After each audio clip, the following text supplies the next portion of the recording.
Hər kəsi salamlayıram.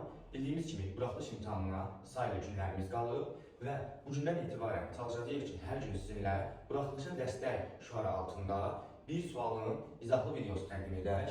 Gördüyümüz kimi sualımız modul tipli sualdır. Yəni, modul tipli suallarda ilk öncə yadda saxlayın ki, iki şərtdən istifadə edilir. Birinci şərtimiz odur ki, modul sərgisini verilən x-i 4-dən böyük götürüləm. Əgər bu şərt olarsa, modul sərisi olduğu kimi modul kənarına çıxacaq. Yəni, x vurulsun, x çıxılsın 4 vəziyyətində bərabərdir.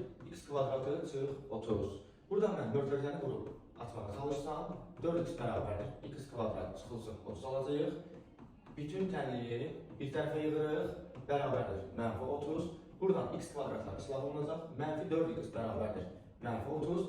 X da bərabərdir. Müsbət 7 tam 15 alacaq. Bu bizim olur.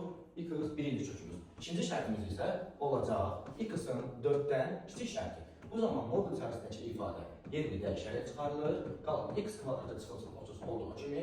Mötərizəni açsam alaram x kvadrat, çıxılsın x kvadrat, üstəcək 30 bərabərdir 0-a. Mən burada oxşar hədləri toplasam, yazaram 4x, üstəcək 30 bərabərdir 0. Hər bir həddi mənfi 2-yə bölgüçdə alıram x kvadrat, çıxılsın 2x, çıxılsın 15 bərabərdir 0. Mən buradan bir teoremi ilə və yaxud da türk üsulu ilə baxsam x kvadratını x deyə parçalayıram, mənfi 15 isə 3, mənfi 5 kimi parçalayıram. Artıq yaza bilərəm.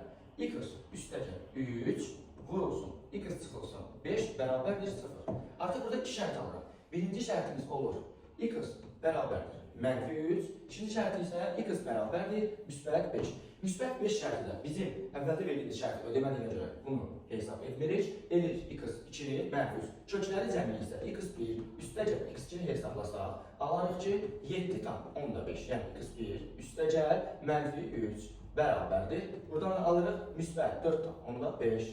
Bu isə olur bizim verilən sualımızın köklərinin cəmi